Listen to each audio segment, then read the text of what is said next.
स्वर कथा के सभी श्रोताओं को मेरा श्रद्धेय नमन। हमारे सबसे मुख्य धर्म ग्रंथ हैं वेद।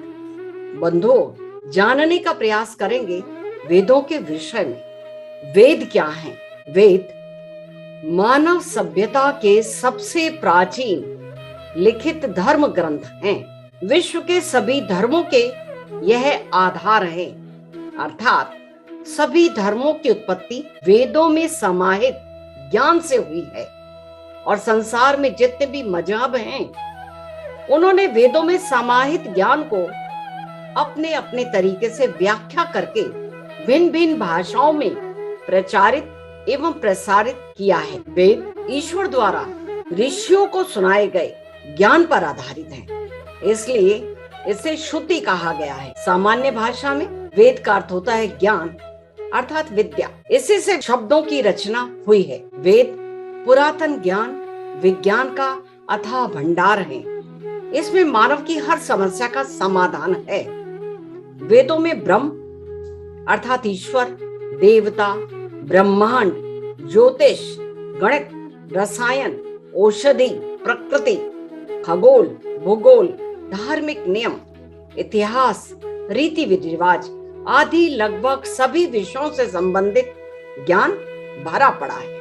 वेद में एक ही ईश्वर की उपासना का विधान है और एक ही धर्म, मानव धर्म, समानता का, मित्रता, उदारता, प्रेम, परस्पर सौहार्द, अहिंसा, सत्य, संतोष, असत्य अर्थात चोरी ना करना, अपरिग्रह, ब्रह्मचर्य, आचार विचार एवं व्यवहार में पवित्रता, खान पान में शुद्धता और जीवन में तप, त्याग, परिश्रम की व्यापकता का उपदेश देता है। वेद धर्म का मूल है। वेद सर्व ज्ञानमय, इस जगत, इस जीवन एवं परम पिता परमेश्वर, इन सभी का वास्तविक ज्ञान वेद है। वेद 6000 ईसा पूर्व के हैं। दिल्ली विश्वविद्यालय के संस्कृत विभाग द्वारा आयोजित एक सम्मेलन में संस्कृत के विद्वानों ने प्राचीन ग्रंथों की तारीखों पर विचार मंथन किया।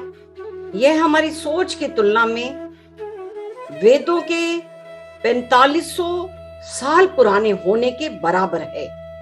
कुछ आधुनिक शोधकर्ता वेदों की रचना को 6000 ईसा पूर्व से भी अधिक प्राचीन मानते हैं और अपनी गणना को सिद्ध करने के लिए अकाट्य प्रमाण भी प्रस्तुत करते हैं। हाँ, इतना अवश्य है, जैसा कि हमें विदेशी इतिहासकारों द्वारा बताया गया था, उससे वेद बहुत अधिक पुरातन है। वेदों को अपौरुषेय भी कहा जाता है। अपौरुषेय का अर्थ यह हुआ कि वो है कार्य जिसे कोई व्यक्ति न कर सकता हो, यानी ईश्वर के द्वारा किया हुआ।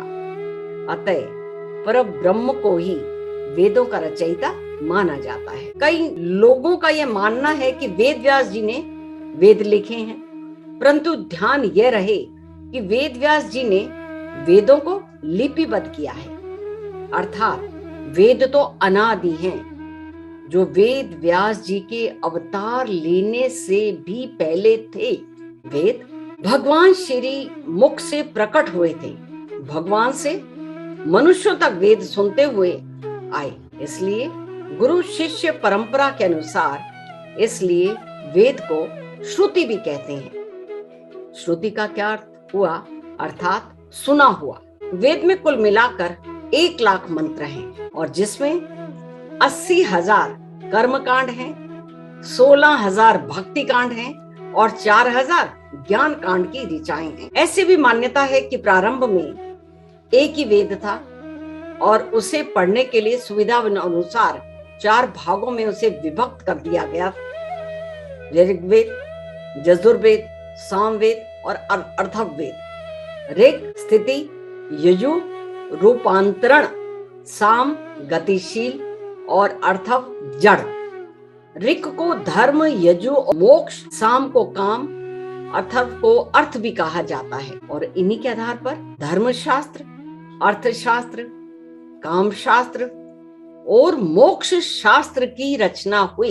ऋग्वेद का आयुर्वेद, यजुर्वेद का धनुर्वेद और सामवेद का गंधर्व वेद और अथर्ववेद का स्थापत्य वेद, यह क्रमशः चारों वेदों के उपवेद बतलाए गए हैं। वेदों के सर्वांगीण अनुशीलन के लिए शिक्षा अर्थात वेदांग, निरुक्त, व्याकरण, छंद, कल्प जो वेदांग ज्योतिष के ग्रंथ हैं और इन्हें 6 अंगों के रूप में जाना जाता है। अंग के विषय इस प्रकार हैं: शिक्षा अर्थात ध्वनियों का उच्चारण, निरुक्त शब्दों का मूल भाव, इनसे वस्तुओं का ऐसा नाम किस लिए आया है इसका विवरण, शब्द, मूल शब्दावली और शब्द निरुक्त के विषय हैं।